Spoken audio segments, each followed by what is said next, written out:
యేసు రక్తమే జయం పరిచర్య ప్రియ రక్షకుడైన యేసుక్రీస్తు నామమున ఈ ఉదయకాలమున మీ అందరికీ శుభములు కలుగునుగాక. అప్పుడు సర్వశక్తుని యందు నీవు ఆనందించేదవు, దేవుని తట్టు నీ ముఖము ఎత్తెదవు అని దేవుని వాక్యము సెలవిస్తుంది. నా ప్రియ సహోదరి సహోదరులారా, మారు మనసు పొంది దేవునితో సమాధాన పడితే కలుగు దీవెనలను ఎలీఫజు యోబుకు తెలియజేస్తూ ఈ మాట ఇక్కడ పలకడము జరిగింది.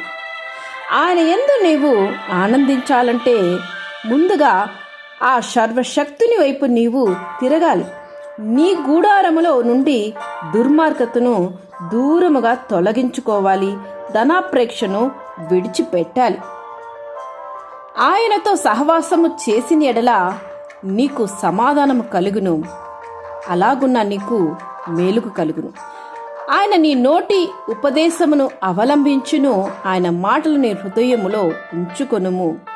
సర్వశక్తుని వైపు నీవు తిరిగిన ఎడల, నీ గూడారములో నుండి దుర్మార్గను దూరముగా తొలగించిన ఎడల నీవు అభివృద్ధి పొందేదువు అని దేవుని వాక్యం సెలవిస్తుంది.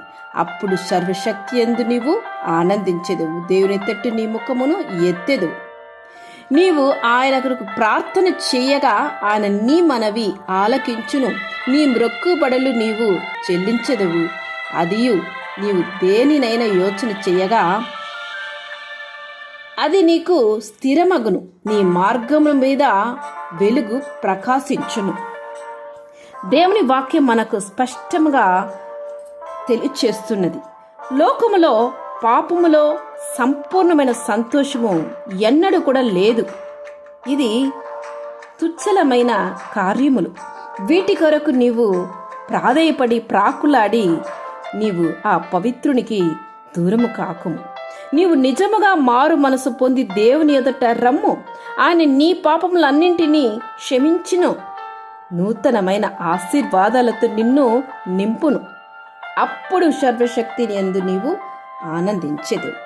ఆ వాక్యము నీకు కూడా దేవుడు ఈరోజు తెలియచేస్తుంది. కారణం ఏంటంటే నీలో ఉన్న లోపాన్ని దేవుడు ఈ సందేశం ద్వారా పెట్టి చూపిస్తున్నారు.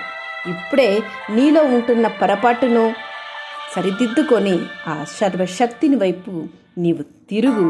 నీకు ఆనందము, సమాధానము, సంతోషము నీ జీవితంలో కలుగునుగాక. ఆమేన్. యేసు రక్తమే జయం పరిచర్యలో మీ సహోదరి.